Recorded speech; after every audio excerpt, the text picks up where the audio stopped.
Hello बच्चों, चलिए हम ये क्वेश्चन सॉल्व करते हैं। क्वेश्चन कहता है कि the Haber's process for manufacture of ammonia is usually carried out at about 500 degree Celsius.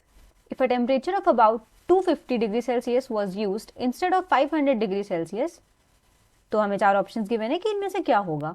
Option A बोलता है ammonia would not be formed at all. Option B says the percentage of ammonia in the equilibrium mixture would be too low.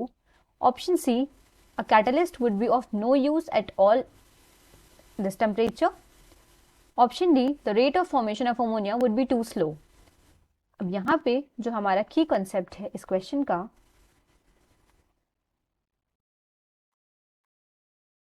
That is Lee शैटलियर्स principal.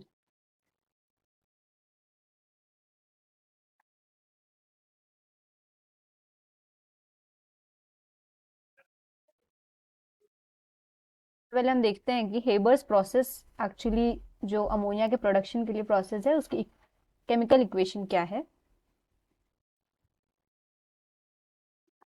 तो हमारे Haber's process में जो equation है it is N2 in gaseous state plus 3H2 again in the gaseous state gives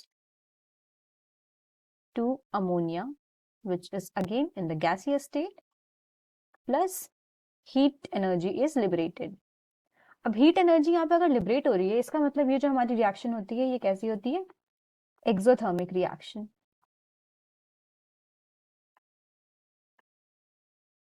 और अगर ये reaction exothermic है तो ली चार्टियर्स प्रिंसिपल के अकॉर्डिंग क्या होगा कि जब हम टेम्परेचर को बढ़ाएंगे तो इक्विलिब्रियम लेफ्ट की तरफ शिफ्ट करेगा। That means here you can say temperature को बढ़ाने से हमारा इक्विलिब्रियम जो है वो बैकवर्ड शिफ्ट करेगा।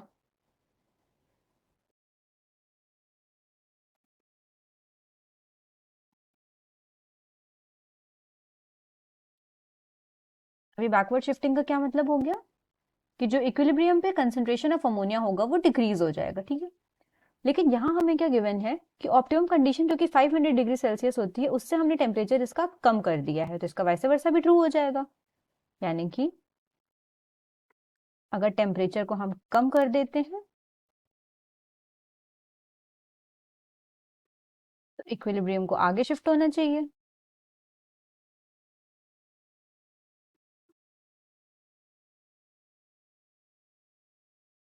ये होनी चाहिए हमारी आइडियल कंडीशन।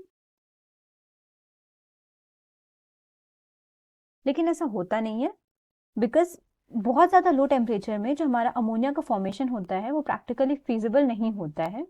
इसलिए जो रिएक्शन होती है वो स्लो डाउन हो जाती है और हमें कैटलिस्ट का यूज करना पड़ता है। तो यानी कि इस कंडीशन में भी हम लोग क्या बोलेंगे कि यहाँ पे भी टेम्परेचर डिक्रीज कर रहे हैं हम लोग, but still rate of formation of ammonia